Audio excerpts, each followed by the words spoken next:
one that costs money but doesn't necessarily take any like real effort is just like clean out all the products in your home that we know are endocrine disruptors. The scented candles, the air fresheners, the scented lotions, the scented shampoos, the makeup that's not non-toxic, the bleach, the cleaning supplies that are scented. Just change all those out.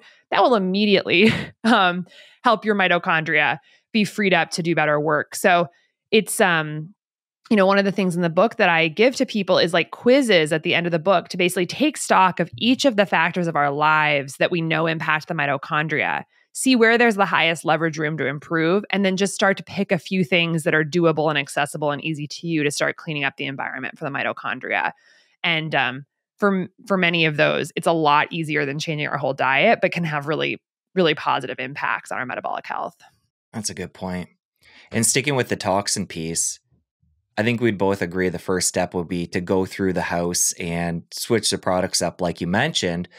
But for somebody that's been living that way with conventional products for say 20, 40 years, and they've built up all these toxins in their body, do you feel like there's another step there in assessing what's going on in the body and then detoxing? Or just getting cleaner options in the house, switching the diet to a cleaner diet will be enough for the body to clear those out over time? I mean, testing is always, I think, interesting. And there's like the small, medium, large level of testing that you can do, to start to assess. There are like functional medicine panels where you can really look at actually like, heavy metal exposure and various, pesticide exposure in the body. And I think that can be valuable. But I actually take a somewhat simpler approach, I think, to some of this, which is, the metabolic tests that we have talked about already are essentially readouts. They're like an MRI looking at all the things that impact mitochondrial health, like fasting insulin and glucose. These are kind of like the readout of how all the factors in our diet and lifestyle are affecting our mitochondrial health. So if those are off, I think we are going to want to do everything we can to clean up the environment for our mitochondria. So that's just kind of step one. I think I try and not, major in the minors. Like we know that our liver and our gut and our skin are like two ways that we can excrete a lot of the toxins and the damaging things in our body. So like step one, what can you do to support your liver health and what can you do to support your gut health so that you can like truly just start eliminating more of the toxins?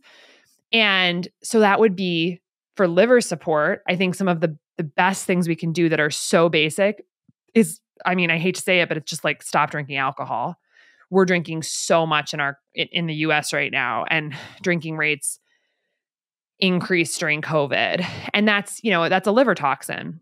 And the liver is where we do a lot of our excretion of toxins. So that's one. And then step two is eliminating like the added sugar, especially fructose, which comes in table sugar. It comes in liquid sugars like in sodas and high fructose corn syrup, because that is directly going to lay down fat in your liver. And then look at your liver function tests. Very cheap tests to do. AST, ALT, GGT, very cheap. And we want the liver to be super pristine as a way to eliminate toxins. And so in the book, I talk about how like, even though the standard ranges say like below 40s and 50s is good for AST and ALT, we actually probably want it less than like 17, like quite low, these liver enzymes, which is a sign that our liver cells are healthy. And for GGT, which is another protein that's made in the liver, we want that probably like lower than 14. Some studies say lower than 8. So that's a really good just like snapshot of how things are going with your liver. And then for gut function, it's just all the things we can do to protect the gut so that it can excrete a lot of these toxic chemicals. And so it's eating enough fiber. It's making sure that we're, getting rid of things that hurt the gut, like overuse of anti-inflammatory medications like Advil and NSAIDs, overuse of antibiotics. Refined sugar hurts the gut. Fructose hurts the gut lining. And just, supporting gut function with real food. So those are really basic, but basically it's just like taking out the big things that are hurting the main organs that help us get rid of the toxins, and then cleaning up the environment such that we're like reducing the burden. And yeah, again, and skin is largest organ in our body. So just making sure that the stuff we're putting on our skin is as clean as humanly possible. So earlier when I talked about nutrition, I said we could look at it through getting micronutrients and different vitamins, minerals in, and avoiding the toxicants. We've added another piece since then, talking about the blood sugar. So I want to make sure that's clear. That's another whole dimension here where we want to get the nutrition the body needs, avoid toxins, and we want to do it in a way that's keeping our blood sugar in a healthy range. So there's 3 different layers. yeah, those are the 3 layers. That's exactly right. And I think, yeah, it's really like matching, the inputs, matching the cellular needs with the stuff we're putting in our mouth. That's step 1. Getting rid of the stuff that's overburdening and toxifying the body. That's step 2. And then doing it in a way that keeps our blood sugar hopefully more stable, because that's just going to make us feel better day to day, but also be good for our long-term health. And when we think about blood sugar, it's that actually gets broken down into a 2-part thing as well, which is that there are things we can do to control our blood sugar day to day, which is like walking after meals and making sure we're pairing our carbohydrates with fiber and protein appropriately, really balancing our meals. It can be things like adjuncts, like taking apple cider vinegar before our meals, which can lower our glucose spike.